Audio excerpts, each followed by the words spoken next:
bagong bulan, we have a new theme for this month, tearing down idols of the heart. Apasumpay kini sa atong theme, character under construction. And this time, kining idolatry, mo kini ang pinakadako nga gitagaag pagtagad gyud sa Ginoo. As the Israelites moving forward to Canaan, mao gid ni piraminti ang ginapahimangno sa Ginoo, ug mao pud ni nga sala nga kanunay gayud nakumit sa mga Israelites.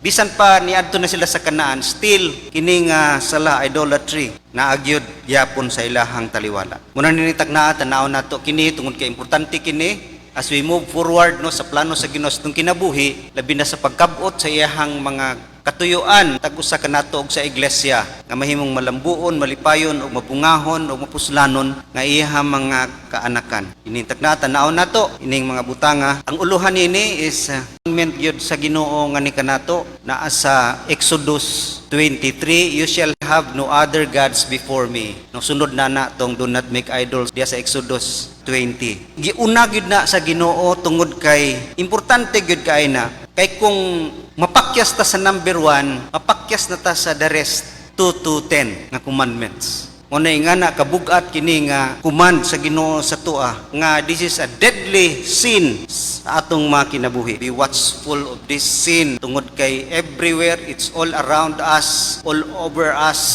Sama sa mga Israelites nga napalibutan gid sila mga lain-lain klase-klase mga idols. Usab sa mga taga-Korinto nga puno gid sila mga idols. They are everywhere, nya easily makakumit yun ang mga katawhan sa Ginoo diha. Nang we have to identify, importante gyud kanunay sa itong kinabuhi nga ato yung ma-identify kini aron kini mahimong ma-destroy na to, ma-dismantle sa atong mga kinabuhi. So we need to be aware, duha ka butang, no, the cause and the consequences of idolatry. So tanaw na to una ang the cause of idolatry diha sa verse 6 to 7. Ingon diha, now these things occurred as examples to keep us from setting our hearts on evil things as they did. Do not be idolaters as some of them were. As it is written, the people sat down to eat and drank and got up to indulge in pagan revelry. Kanang pulong diha, setting our hearts. Sa to pa kining idolatry ang cause niini, no? Ang origin, asa gid ni ang root niini, ang source sa idolatry is wrong love. Sayop nga gugma, disordered love. Wala ma-order nga paghigugma. Ang kinatibukan kining idolatry is an affair of the heart. It is the matter of the heart. It's not about statue, it's not about mga estatwa o mga imahin. It's all about the condition of the heart. Kaya atong heart idolatros kay na. Diya sa uti makita nato nga kining mga images o mga estatwa just a representation sa atong mga kinabuhi nga there are idols nga atong gina-erect, no, gina-build up sa atong mga kasing-kasing matag adlaw. Ang atong heart gitawag kinig factory of idol, naga-manufacture kita og mga idols. Sa Old Testament, lain-lain gyud ang idol sa una. Lain-laing pangalan. Na gitawag nga Asherit, goddess of fertility and maternity, kanang mga anak. Mao na ang ilang ginatawag nga Ginoo. Baal, no, or Baal, fertility na nga Ginoo sa ilaha. Mubir pod og traps, og mubir og children. Mao ni ilang ginatawag. Chemos, subduer, mao ning god sa mga Moabites. Golden calf, ni sikat ni katong ginasimba sa mga Hudiyo nga ginahimo nila. Kining golden calf dili kini lain nga estatwa kundi nagrepresent lang ni para sa ilaha nga mao kini si Yahweh. Mao ni ang Ginoo. Gihimo nilang physical ang Ginoo. Then naapoy Marduk, god of Babylonians, fertility and vegetation gyapon. Milcom, god of the Amorites, God of knowledge, no, and divination. Mao na mga idol sa Old Testament, diha sila nagatawag labi na panahon sa harvest. Diha ang ginakuha nila nga Ginoo. Muna dagkang kay sila Ginoo. Nagkagtawgon kung unsa mupit sa ilahang circumstances, sa ilahang kahimtang, mao na ang Ginoo ilang gitawag. Si King Hezekiah, ang iyang papa, pero daghan nag-idols, mo itong guba pag siya na ang nag-reign. Siya inipulis siyang papa, daghan kay mga ribulto, daghan klase-klase, gipang buak na niya tanan. Karong panahon na, ingon nato nga idols is an affair of the heart, dili na ni mao ang mga idols. mga modern idol na ang atong gina-build up, ginapanday, gina-erect na to sa atong mga kasing-kasing na gitawag nga emotional idol, idol nga kanang our desire, having our way, gusto na to, kini ako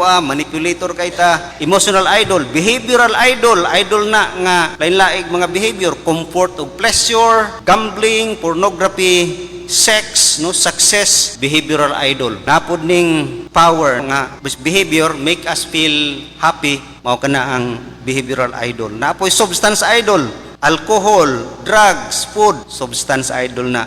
Media idol, no, web surfing, social media nga focus ta diha. Materialism, kwarta, bahandi, accumulation of more stuff tong kinabuhi. Materialism idol and people idol. Atong pamilya, relationship, kuya, banag asawa, say mudako kay sa Ginoo, idol na siya. Seeking praise, popularity, these are people idol. Gina-build up nato. Even the church, as Christian na atay mga idol po diha sa iglesia. Ang atong leadership, atong posisyon usahay, atong status, mahimong idol nga atong gina-build. Mas nilabaw pa sa atong relasyon sa Ginoo. Those are idols, modern idols. Nga kung tanaw na to, katawa ta sa mga Israelites sa una, no? Ang ilang gisimba, baka. Magkatawa po sila kung nagtanaw po sa ato karon nga atong gisimba, internet. Idols is anything that occupies our heart. Kanang naka-occupy sa space sa atong heart nga Ginoo ra gid unta ang mag-occupy diha. Mga butang nga gihimo natong ultimate thing, nga dili gid unta na sila ultimate. Nahimo siyang main, nahimo siyang priority, nahimo siyang importante sa atong kinabuhi. Labaw pa kaysa Ginoo. Mao kana ang idol. A better translation nga sa Exodus 23, pag ingon diha sa Ginoo nga there shall be no other gods before me, is not saying nga kinahanglan labaw gid kuha ka ng uban na ana pero ako number 1 gyud. Wala, dili na ang pasabot diha kay murag magkompetensyahay lang sila. It means there shall be no other god besides me. There shall be no other gods in my presence. Siya ragyod diha, dili hierarchical nga gods nga labaw na ilabaw. Diha makita nato nga ang idols nga anything, no, nga we wanted more than God, we desire more than God, we treasure more than God, we enjoy more than God is an idol. It is the issue of displacement. Displacement meaning imong gi-displace. Siya unta na diha sa imong heart nga dako, nahimo siyang nailisan, naanay dako sa imong kasing-kasing, dili na siya gayud ang dako sa atong mga kasing-kasing. Muna anything nga makadistract sa atong attention from God, keep us from obeying His command, that is an idol.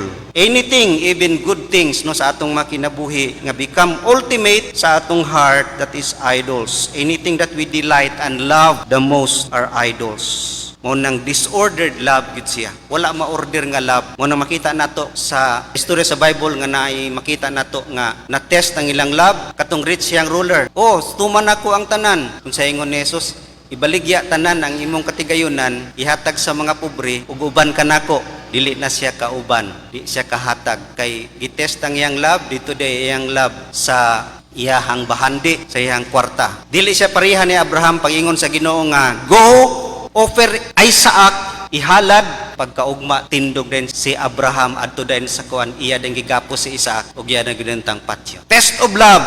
Gitest si katong rich young ruler ni Jesus Christ palpak. Gitest sa Ginoo si Abraham nga sa ihabang heart, unchallenged ba siya? Daog si Abraham. Walay mo challenge sa gugma niya sa Ginoo. Bisag ang iyahang anak, dili maka-challenge nini. Diha gyud makita nato nga wrong love. Mo nang gipadayag sa Biblia nga ang idolatry is parallel to adultery. You are seeking other lovers. Pareha sa kinabuhi ni Gomer sa Hosea nga si Hosea ang asawa kang Gomer, pero si Gomer nangita pagyuglaeng lalaki o gibiyaan ng iyang pamilya. Mao kana ang una, wrong love. Kay giingon magid sa Ginoo nga love the Lord your God with all your heart, with all your mind, and with all your strength, with all your soul. Kung ginagani siya, mauna na wrong na ang atong love. Disordered na, misplaced na ang atong love. Then wrong trust. Ang idolatry is wrong trust. Nituo na ta nga ang masaligan nato nga makahatag ka natong kalipay, makahatag ka natong peace, makahatag ka natong fulfillment, makahatag ka natong satisfaction kining atong mga idols.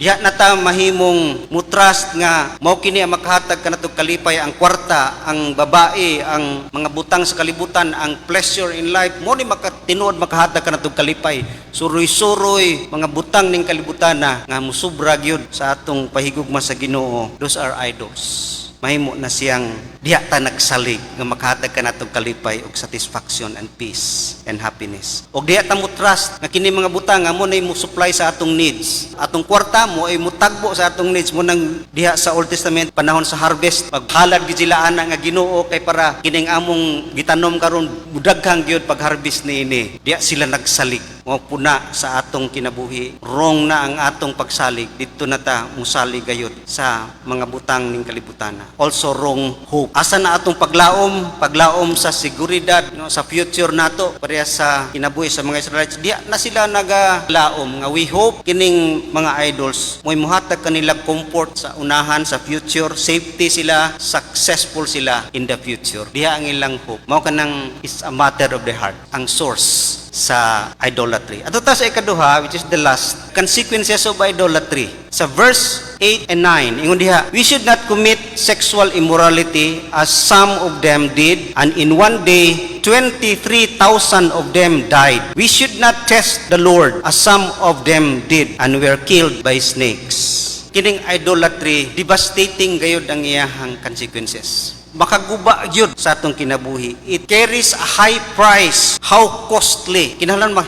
mahibaw kita unsa kini kadako. This is a deadly sin sa atong mga kinabuhi. Una gyud nga consequence, displeasure. Dili gyud malipay ang Ginoo kundi masuko gyud siya. Ingon ang Ginoo kang Moses sa dihang ang mga tawhan sa Ginoo kaniadto mga Israelites pirti kabadlungon kay bisag gipakita na sila sa gahom sa Ginoo. Musimba lang gid gihapon og mga dios-dios. Mo nang suko ang Ginoo nga planning to destroy them. Ingon siya, now leave me alone so that my anger may burn against them and that I may destroy them. Then I will make you into a great nation. Ingnan na si Moses. Kay namong gikusaan sa imo Moses nga I will make you a great nation. Pasag dira ko be, si Moses antig pataliwala, siya ang mediator. Ginoo ayaw sa sila i-destroy. Pero mao ni gyud ang feeling sa Ginoo. Masuko gid siya. Burst into anger. Displeasure ang naa sa Ginoo diha. God is a jealous God, ingon sa Exodus 34:14, dili kini negative nga jealousy nga nasuko siya kay wa nimo siya pilia, kundi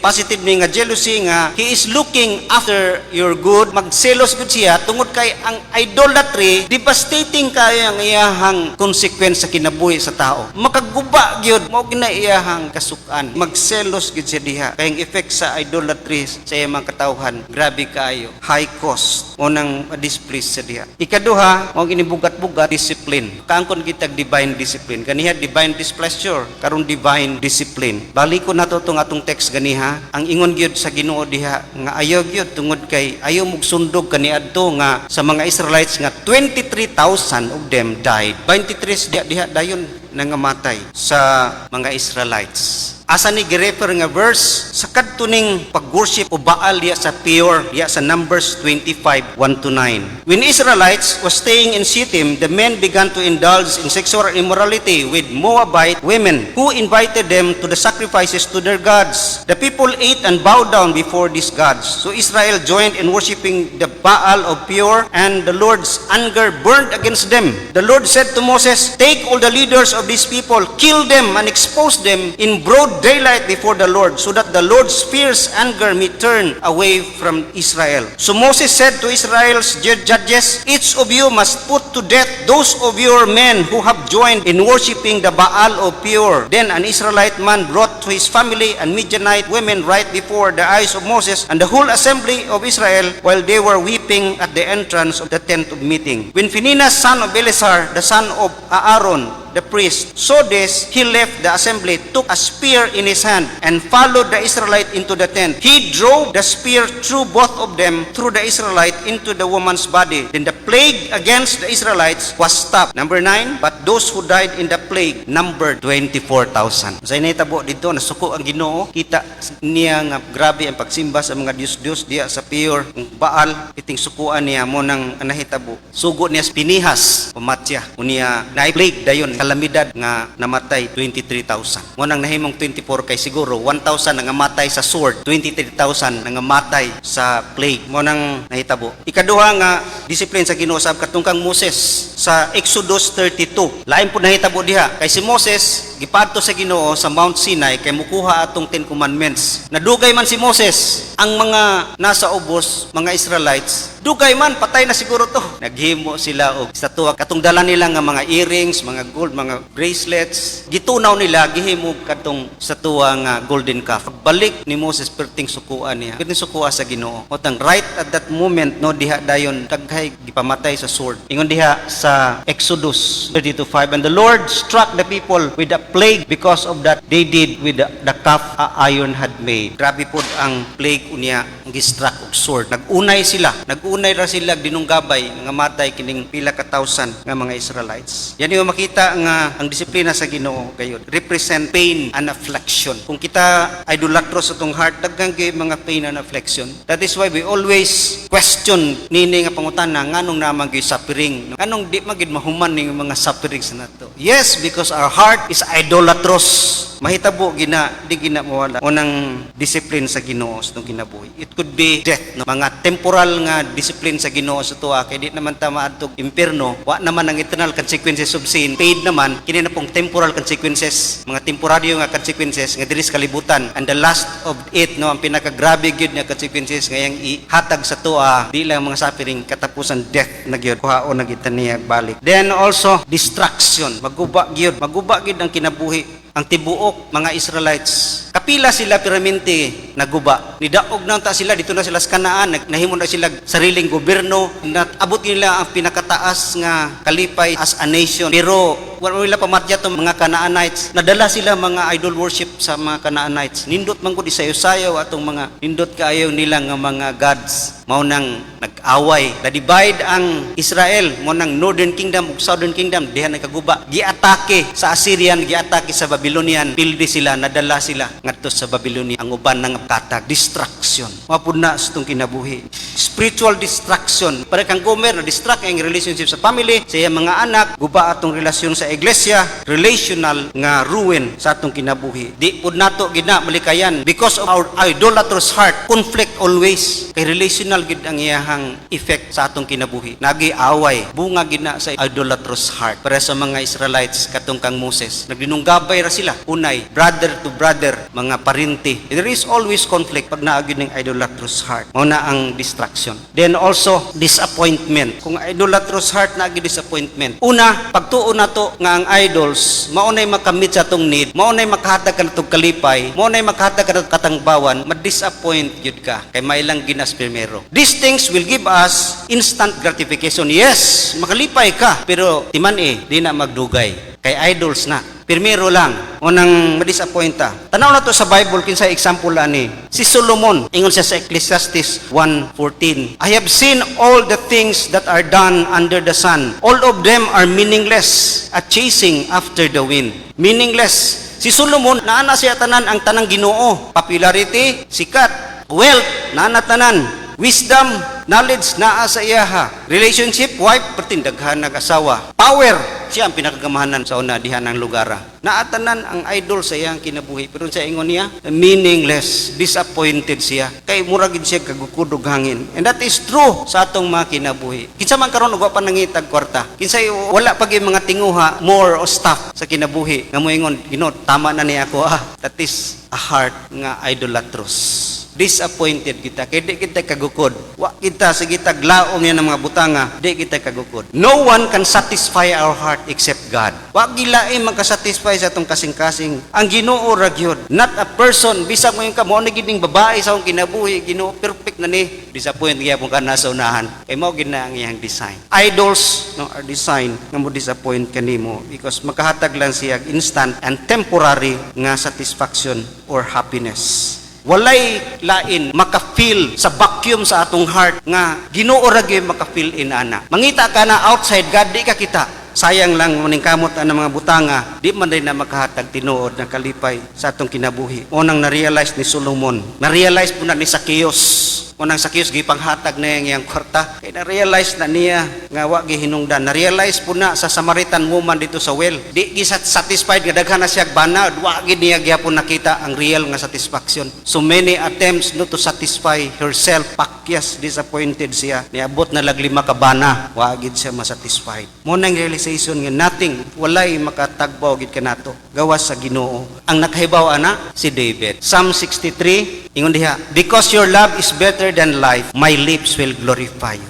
Nag-realize na ni David nga wala sa kalibutan, no other things the earth can offer nga makahatag kaniyag tinuod nga gugma o kalipay except sa love sa Ginoo. Wala nangita laing love si David, love sa Ginoo better than the world can offer nga love. Ningon pod siya diha sa Psalms, you have filled my heart with greater joy than when their grain and new wine abound. Mas malipay siya sa naa sa kalipay di sa Ginoo kaysa kanang abundansya, grain, new wine. Ipay kayo ning mga wine kay makahatag ka nato pleasure, pero mas greater gyud ang joy nga ihatag sa Ginoo. Mao na ang kang David. And also na-realize na nga ang Ginoo gayud ang tanan. David experienced the joy nga naara gyud diha sa Ginoo nga dili mahatag sa kalibutan. We have to realize nga God is the author of pleasure. God is the author of satisfaction and happiness. Nganong mangita man ta sa laing butang, dili man sa iyaha. Na-experience na ni Paul, ingon siya sa Philippians 3:8, what is more, I consider everything a loss compared to the surpassing greatness of knowing Christ, Jesus my Lord, for whose sake I have lost all things. I consider them rubbish that I may gain Christ. I consider them, sanang them, mga idols sa kinabuhi. Popularity, knowledge ni Paul, wealth ni Paul, rubbish that I may gain. Compare to the surpassing greatness of knowing the Lord Jesus Christ. Mao na atong bantayan. Disappointment ra gyud sa unahan kung atong heart idolatrous. Then also last, deprivation. Ang idols, the more we disobey God, the more we push Him away. Pag disobey ta sa Ginoo, dito ta mo focus sa butang mga idols nato. Nagapus ta sa Ginoo palayo. Kung di mo na pwede, mo nang you cannot serve two masters. Kung kailangan na sila direksyon, if you focus on the one, you hate the others. Munang mabiyaan ginang isa, munang ma-deprive ta sa iyahang safety, sa iyang protection. Kaya malayo naman ta sa iyaha. Malayo na ta sa iyahang provision, protection. Malayo na ta sa iyahang presensya. Munang mahimo tang deprive sa mga protection og mga power nga ihatag sa Ginoo kanato nga mahimo tang magmadaogon sa atong mga problema. Working power sa Ginoo nung ginabuhi, ma-deprive na tana because we are away from His presence, because we are pushing Him. Munang withdrawal of His presence and protection sa itong kinabuhi, His favor mawala, malayo na po. Munang deprive ta niya na. Then also lastly, deformity. Ma-deform, imbis unta ma-reform, na-deform na noon. Deformity, ingon diya sa Psalm 115:8, those who make them will be like them, and so will all who trust in them. Kini nga text, Psalm 115, morning text nga ginagkamit sa debate, na amoy idol nga, dili makadungog, di makakita, na ibaba, di makasulti, na ay ilong, dili makasimhot, na itiil, di makalakaw. Those who make them, ingon diya sa 15, sunod na siya nga verse, will be like them. Mapariha gid mo sa ilaha. Mapariho gid ta. If we have an idolatrous heart, mapariha ta sa idol. Di makadungog. We are blind. We are blind sa paghiya sa Ginoo sa itong kinabuhi. We are blind sa iyahang mga plano sa itong kinabuhi. Mahimo tang susama gayud. Stupid. Kanang larawan wa gid na. No, senseless. Irrational. Wa man ay kuan ra man na. Ribulto ra man na. Or giukit ra man na. Or kahoy ra man na siya. Mahimo tang susama usab niana. Idolatry defiles us. Mas-spoil kita, makurap kita, magkapulyot sa atong heart ug mind. Posible nga kini usab mga-contaminate sa lain. Daghay matakdan idolatry. Muna maka-deform ka nato. Mao ni mga consequences. And these are warnings. Sa verse 11, these things happened to them as examples and were written down as warnings for us, on whom the fulfillment of the ages has come. Kini warnings. Ingon nato kaniha nga nganong naaning warning sa Ginoo tungod kay we have to identify so we can get away from idolatry. These are warnings. Karong panahon na mga tao dili gusto warning. Bisan pag sa Facebook kini ganay mga vlogger ginapagamay gid nila ning ilang gihimong reels kini mga words sa Ginoo, mga spiritual nga video. Kay ang mga tao di gid maminaw og taas ra kayo. kay guminaw labi nag mga warnings. Gusto gid sila atong magagmay niya kana maka-lift up ba nga kanunay encourage kayo kanang puros pabor sa ilaha nagapili-pili ra gyud dati sa idolatry ang atong heart ang atong gi-focus sa gusto niini. We don't want warnings. Munang nining tag naa makita nato nga ang last nga verse sa verse 11, warnings is very important sa atong kinabuhi to make us watchful sa mga butang nga mahimong mudaot sa atong mga kasing-kasing. Munang ang last gyud nga verse diha sa 14. Therefore, my dear friends, flee from idolatry. That is the command. Very serious kayo. Ang Biblia mahitungod niini. Because our heart is deceitful. We have an idolatrous heart. Jeremiah 17, our heart is deceitful above all things and beyond cure. That is why we have to be watchful sa atong mga kasing-kasing. Nga kita dili mahimo kayo nga idolatrous tubangan sa Ginoo. Magampo ta.